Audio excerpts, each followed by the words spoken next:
За үндсэн хуулийн цэцэн гаргасан шийдвэр орон сууцны 8% зогсооход хүргэсэн гэдэг ойлголт нийгэмд бий болсон. За тэгвэл энэ асуудлаар хуульчид өөрсдийн байр суурийг илэрхийлэх хэлэлцүүлгийг зохион байгууллаа.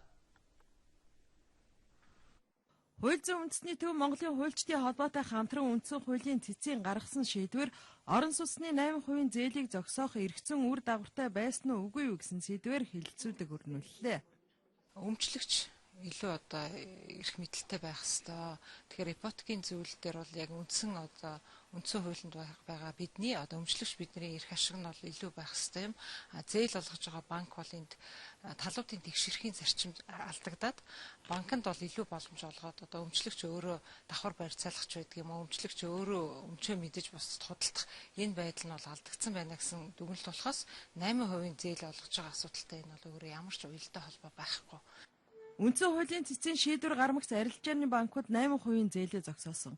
За тэгвэл ийм шийдвэр гаргах ямар ч үндэслэл байхгүй гэдгийг зарим хуульчид хэлж байна.